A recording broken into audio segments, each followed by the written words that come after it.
Bismillahirrahmanirrahim. Alhamdulillahirabbil alamin. Allahumma shalli wa sallim ala sayyidina Muhammadin miftahi babi rahmatillah adada ma fi ilmillah salatan wa salaman daimaini bidawami mulkillah wa ala alihi wa sahbihi. Allahumma shalli ala sayyidina Muhammadin salatan taftahu biha lana futuhal arifin wa tufaqihuna biha fid din wa ala alihi wa sahbihi. Assalamualaikum warahmatullahi wabarakatuh. Alhamdulillah kita dipertemukan di sebuah pertemuan yang mulia. Meskipun tidak ada yang menampung kita saat ini kecuali dunia maya, bukan berarti pertemuan kita tidak nyata. Pertemuan di jalan Allah Ta'ala itu yang dibutuhkan tempatnya adalah hati. Yang dibutuhkan adalah hati. Insya Allah kalau hatinya sudah bersatu, maka di situ turun rahmat dari Allah Subhanahu wa Ta'ala. Mudah-mudahan pertemuan kita kali ini betul-betul bisa mendatangkan rahmat khususnya untuk diri kita pribadi dan teruntuk seluruh umat Nabi Muhammad SAW, khususnya untuk bangsa yang kita cintai.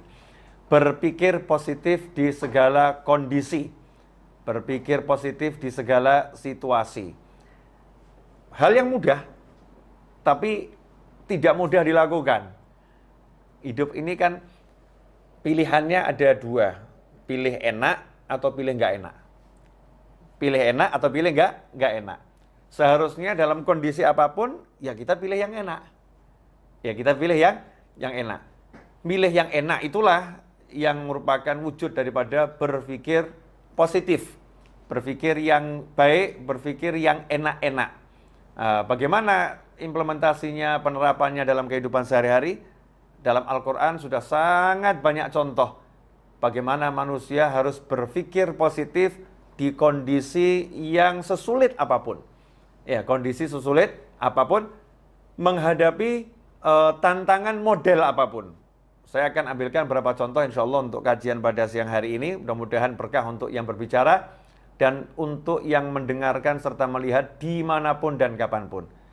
Yang pertama, contoh yang paling ekstrim, yaitu ketika Nabi Ibrahim alaihissalam. Nabi Ibrahim alaihissalam sudah dibelenggu, diikat, kemudian api sudah dibakar. Dan perlu dijelaskan, apinya bukan sembarang api. Api itu dibuat oleh Namrud bersama rakyatnya dengan mengumpulkan kayu bakar yang prosesnya dalam tafsir disebutkan kurang lebih 1 bulan. Kemudian tempat lapangan untuk menampung kayu bakar itu pun dibuat sedemikian rupa seperti tungku. Tanahnya digali, kayu bakarnya dikumpulkan, ditumpuk di situ, kemudian api dinyalakan. Hasilnya panasnya maksimal, sehingga mampu membakar burung yang terbang jarak 1 mil, 1,5 kilo di atas api tersebut. Burungnya akan terpanggang hidup-hidup. Nah, bayangkan Nabi Ibrahim alaihissalam nggak punya teman, nggak punya siapa-siapa, ya, diikat, akan dilemparkan dalam kobaran api yang luar biasa tersebut. Nalar manusia akan mengatakan nggak mungkin selamat, nggak mungkin menang melawan kondisi yang seperti ini. Sendiri terbelenggu. Tapi subhanallah, datanglah bantuan dari Allah Subhanahu wa Ta'ala. Bantuan itu lewat makhluk-makhluk Allah yang berdatangan, baik itu malaikat sampai pun kata, semuanya menawarkan bantuan kepada Nabi Ibrahim alaihissalam. Tapi saat itu Nabi Ibrahim alaihissalam pada puncak cinta yang luar biasa, sehingga Nabi Ibrahim mengatakan ilmuhu bihali kafani ansuali. Allah tahu keadaanku, biar Allah sendiri yang langsung ngurus aku nanti. Biar Allah yang langsung ngurus aku. Nah, ini jangan dicontoh loh ya. Ini tingkat cinta yang tinggi. Kita biar Allah yang ngurus kita, tapi kalau kesah terus. Nabi Ibrahim datangi malaikat Jibril alaihissalam. Saya akan tolong kamu. Maka Nabi Ibrahim mengatakan, Allah maha mengerti kondisi saya, biar Allah yang ngurus saya. Ya udah kalau begitu kamu minta sama Allah. Ya itu karena Allah tahu saya nggak minta sama Allah. Ini yang boleh ngomong gini, yang memang kelasnya kelas Nabi Ibrahim alaihissalam. Kalau kita ini kelas orang-orang yang banyak keluh kesah nih ya minta. Ya, nunjukkan kebutuhan yang luar biasa. Nabi Ibrahim alaihissalam kelasnya kelas manja, jatuh cinta berat pada Allah Subhanahu wa taala. Hasilnya apa? Beliau berpikir positif, ya akan ada pertolongan langsung dari Allah taala. Allah akan menyelamatkan dengan caranya Allah, yang saat itu tidak ada satu makhluk Allah pun, bahkan malaikat Jibril alaihissalam, ya, tidak pernah berpikir bahwasannya api itu akan menjadi penyelamat untuk Nabi Ibrahim alaihissalam. Karena sejak malaikat Jibril itu diciptakan, melihat api itu selalu membakar. Api itu membakar. Ya, api itu sifatnya membakar, nggak berubah. Tetapi hari itu Allah Subhanahu wa taala merubah. Ya narukuni bardan wa salaman ala Ibrahim. Hai api, kata Allah taala. Jadi Allah langsung bicara kepada sumber masalahnya. Masalahnya di mana? Kayu bakarnya? Bukan. Masalahnya di mana saat itu? Namrudnya? Bukan. Ini masalah yang paling urgent saat itu adalah api ini akan membakar Nabi Ibrahim alaihissalam. Maka nggak perlu dicarikan pemadam kebakaran, nggak perlu dicarikan tim untuk memadamkan, tapi langsung apinya diajak bicara oleh Allah Taala, diperintah oleh Allah Subhanahu Wa Taala. Ya narukuni bardan wa salaman ala Ibrahim. Hei api, jadilah kamu dingin. Nomor satu itu dulu. Api kamu dingin. Ya, tapi wasalama yang menyelamatkan, bukan sembarang dingin, bukan dingin yang membunuh, bukan dingin yang menyebabkan sakit. Bardaw wasalaman, dingin dan menyelamatkan, khusus untuk Ibrahim. Kayu kamu tetap membakar, burung terbang 1,5 mil tetap kamu bakar. Ibrahim alaihissalam, kamu harus jadikan dirimu khusus untuk Nabi Ibrahim, dingin dan menyelamatkan. Bagaimana api itu dalam satu kejadian menyentuh tubuh Nabi Ibrahim menjadi dingin dan menyelamatkan, menyentuh kayu di sekitarnya, membakar dan menghancurkan. Ini kuasa Allah Subhanahu wa taala. Ikhwani rahimakumullah, kita nggak bahas masalah kuasanya Allah, tapi kita bahas bagaimana pola pikir Nabi Ibrahim alaihissalam yang selalu optimis, berpikir positif di kondisi yang seberat itu. Kemudian kita beralih pada Nabi Musa alaihissalam. Nabi Musa alaihissalam ketika dihadapkan kejaran Fir'aun dan bala tentaranya yang luar biasa. Dan di hadapannya ada laut yang ganas, yang ombaknya dahsyat. Dan di sekitarnya ada kaumnya yang protes. Ya, kaumnya yang resah. Kaumnya yang gelisah. Bagaimana ini? Di sana ada laut. Di sana ada Fir'aun dan bala tentaranya. Nasib kita bagaimana? Hei Musa, bagaimana? Nabi Musa alaihissalam dengan santai mengatakan, Kalla inna ma'iya rabbi sayahdin. Kalla, gak mungkin kita akan celaka. Gak mungkin Fir'aun mampu mencelakai kita. Gak mungkin laut mampu menenggelamkan kita. Inna ma'iya rabbi sayahdin. Karena Allah bersamaku sayahdin. Nanti Allah akan beri aku petunjuk. Saat ngomong begitu Nabi Musa gak punya solusi. Tapi punya keyakinan. Punya pikiran yang positif, pasti Allah akan berikan jalan keluar. Pasti Allah akan berikan solusi. Hasilnya Allah berikan solusi yang di luar nalar. Seperti api tadi di luar nalar, maka solusinya juga di luar nalar. Apa ini? Masalahnya kalau lewat terus ada laut. Kapal nggak punya. Ini orang-orang nggak ahli renang, hidupnya di padang Sahara, nggak pernah belajar berenang. Ya. Senjata nggak ada, mau ngelawan Fir'aun dan bala tentara, ini konyol. Nggak punya apa-apa ini. Mau terjun ke laut juga sama konyol. Terus bagaimana? Allah Ta'ala jadikan lautnya itu jalan keluar. Allah Ta'ala jadikan lautnya itu solusi. Caranya bagaimana? Hei Musa, pukulkan tongkatmu itu ke laut. Kayu, biasa. Tapi di tangan orang yang beriman pada Allah Ta'ala, maka Allah perintahkan kepada laut ketika kena pukulan kayu, wahai laut, membelahlah engkau menjadi 2 bagian. Subhanallah, begitu kena pukulan kayu, maka laut itu membelah menjadi tebing yang luar biasa. Nabi Musa dan kaumnya melewati tebing air laut yang luar biasa tanpa rasa takut. La khaufun alaihim wa lahum yahzanun. Allah turunkan kepada mereka rasa tenang, nyaman, berjalan. Padahal ini gemuruh air luar biasa, dibendung oleh Allah Subhanahu wa ta'ala. Jalan melewati sampai ke tepian. Kemudian Fir'aun dan bala tentaranya menyusul, Allah kemudian tenggelamkan laut itu kembali seperti semula, sehingga Fir'aun dan bala tentaranya tenggelam. Lagi-lagi berpikir positif, di saat yang mustahil mendapatkan solusi, itu dilakukan oleh Nabi Musa alaihissalam. Kemudian kita melihat Nabi Yakub alaihissalam. Nabi Yakub alaihissalam yang udah dikasih tahu bahwasannya Nabi Yusuf alaihissalam sudah dibunuh oleh serigala, diterkam oleh serigala. Ini darahnya, ini pakaiannya.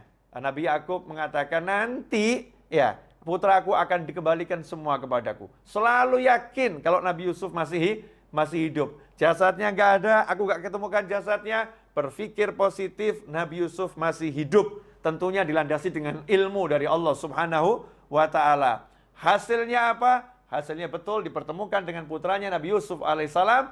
Bahkan sudah menjadi seorang Perdana Menteri terpercaya di kerajaan Mesir yang punya kedudukan tinggi dan dicintai oleh masyarakat Mesir. Orang tuanya pun dimuliakan oleh Nabi Yusuf alaihissalam, keluarganya pun dimuliakan oleh Nabi Yusuf alaihissalam. Setelah perjalanan panjang yang dibuang ke sumur, dijual sebagai budak, masuk ke penjara, akhirnya menjadi seorang yang luar biasa. Lagi-lagi Nabi Yusuf berpikir positif, ayahnya berpikir positif. Kemudian kalau kita lihat kepada Nabi Ismail alaihissalam beserta ibunya, dan Nabi Ibrahim alaihissalam ketika bersama keluarganya, saat Allah Subhanahu wa Ta'ala memerintahkan Nabi Ibrahim untuk membawa istri dan anaknya untuk memindahkan istri dan anaknya ini ke suatu dataran rendah yang nggak ada manusia ataupun binatang yang hidup di sana, yang panasnya tinggi, nggak ada air, yang adanya cuma padang pasir dan gunung bebatuan. Maka saat itu Nabi Ibrahim alaihissalam meninggalkan istri dan anaknya dengan pikiran positif yang luar biasa. Sementara sang istri yang ditinggal pun pikirannya positifnya luar biasa. Mengatakan pada suaminya, kalau Allah yang memerintahkan kamu untuk meninggalkan kami di sini, maka pulanglah dengan tenang, dengan nyaman, lanjutkan perjalananmu. Maka suaminya pulang ke istri yang lain. Ya, sementara istrinya bersama anak di padang Sahara yang mematikan saat itu. Nabi Ibrahim pun naik ke atas gunung, kemudian melihat ke arah istri dan anaknya, angkat tangan dengan doa yang diabadikan dalam Al-Quran, doa yang tidak logis, ya, doa yang nggak masuk akal, karena doa itu tak membutuhkan akal, doa itu membutuhkan iman, dan kalau udah bicara tentang iman, maka semua perbuatan Allah itu melampaui logika manusia manapun, melampaui logika siapapun, karena Allah berbuat dengan kehendaknya, dengan kemahamampuannya, dengan kemahabisaannya, bukan dengan asbab yang ada pada kita. Nabi Ibrahim mengerti itu, maka berdoa pada Allah Subhanahu wa Ta'ala, ya Allah, aku letakkan sebagian daripada anak keturunanku di suatu lembah yang tidak punya tanaman, nggak punya kehidupan di situ, ghairi dzara'in, nggak ada tanaman di sana. Ya Allah, agar mereka menjadi orang-orang nanti yang mendirikan sholat. Mereka nanti akan, tolong kirimkan kepada mereka buah-buahan dari segala penjuru, kirimkan kepada mereka manusia dari segala penjuru. Subhanallah, sudah tahu tempat ini tempat yang gersang, nggak ada kehidupan, tapi mengatakan liyuqimus shalah, agar nanti muncul manusia-manusia yang mendirikan sholat dari anak keturunan gue ini. Nabi Ibrahim meyakini Nabi Ismail nanti akan berkeluarga, Nabi Ismail akan punya anak, Nabi Ismail akan punya cucu, sampai akhirnya punya cucu namanya Nabi Muhammad sallallahu alaihi wasallam. Itu adalah husnudzan, prasangka baik, positive thinking yang dimiliki oleh Nabi Ibrahim alaihissalam, sehingga bisa menghasilkan kehidupan di kota Mekah yang tadinya padang Sahara sampai menjadi kota yang luar biasa. Begitu pula istri Nabi Ibrahim, ibu Nabi Ismail alaihi wassalam. Ya, bagaimana ketika ditinggal oleh suaminya, kemudian berdua dengan anaknya. Saat itu sang anak menangis karena bekal telah habis, air yang diminum gak ada, makanan gak ada. Bayi yang usianya baru 2 tahun ini menangis, kurang lebih 2 tahun menangis sejadi-jadinya.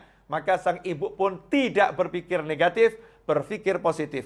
Cari tempat yang tinggi, dan tempat yang tinggi adalah Bukit Sofa dan Bukit Marwah. Kenapa cari tempat yang tinggi? Untuk melihat sekitar, ada nggak manusia yang bisa dimintai pertolongan. Siapa tahu ada musafir yang lewat, yang bisa dimintai pertolongan. Maka lari ke Bukit Sofa. Lihat di sekitar nggak ada, pindah ke Bukit Marwah. Lihat sekitar nggak ada, lari ke Sofa lagi. Berulang kali Sofa dan Marwah dengan positive thinking, Allah akan memberikan solusi untuk masalah saya ini. Subhanallah, karena minta solusinya dari Allah Subhanahu wa Ta'ala, maka Allah berikan solusi itu di kaki bayi Ismail alaihissalam yang menjejak-jejakkan kaki ke bumi, tiba-tiba memuncrat air yang keras yang luar biasa, yang akhirnya menjadi air Zam-Zam. Hingga hari ini dan sampai hari kiamat, air itu akan menjadi sumber kehidupan umat manusia. Ini karena positive thinking dari ibunya Nabi Ismail alaihissalam. Kemudian kita lihat Nabi Ismail alaihissalam ketika akan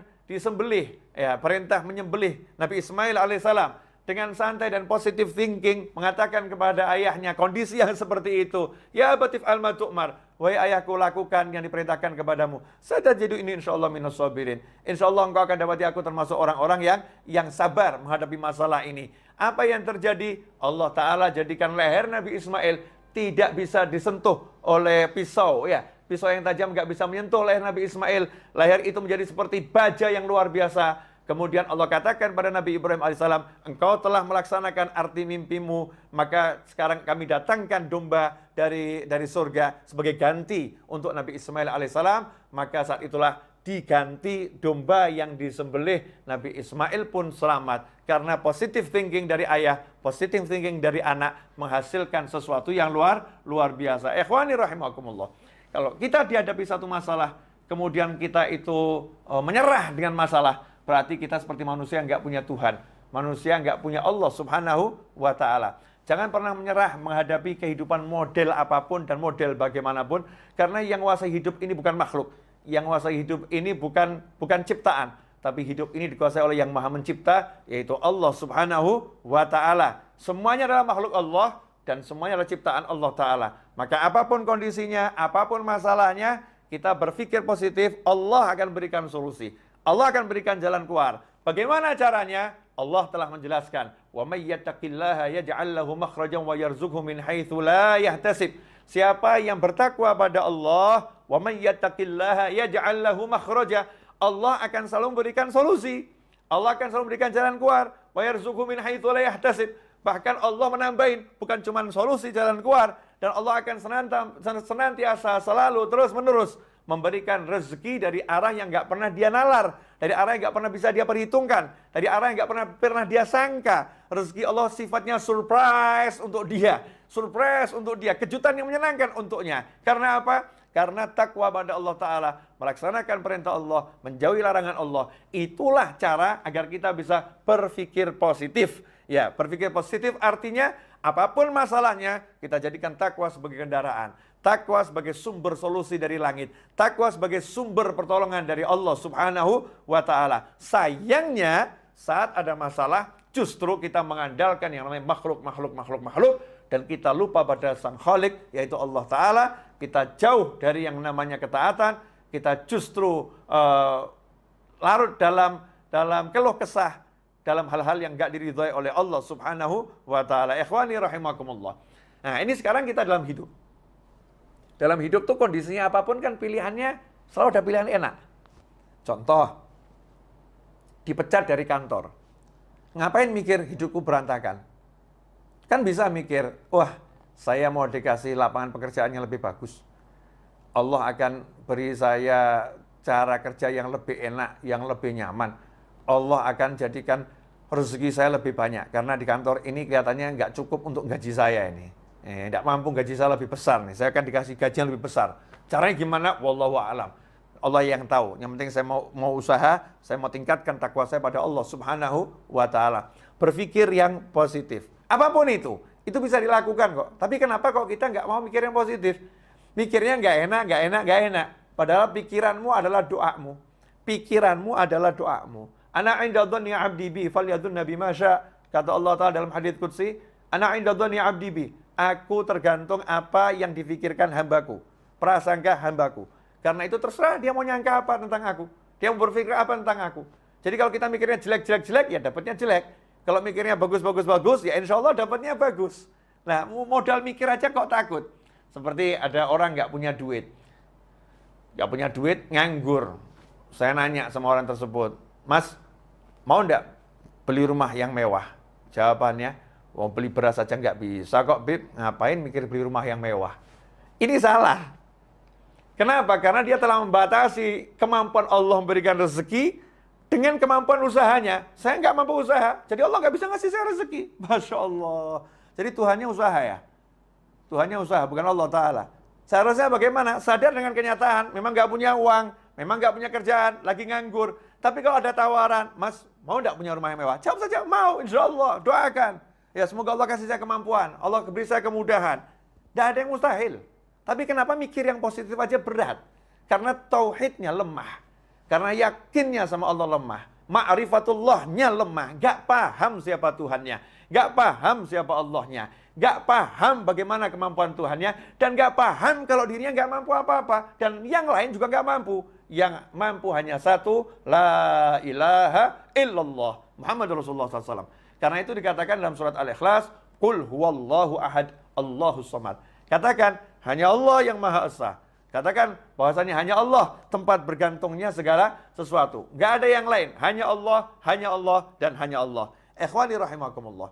Nah ini beberapa yang sudah saya paparkan ini insya Allah menjadi masukan yang manfaat buat saya khususnya. Dan pemirsa dimanapun Anda berada. Jazakumullah khairan. Saya minta maaf atas segala kekurangan. Mudah-mudahan berkah manfaat. Wassalamualaikum warahmatullahi wabarakatuh.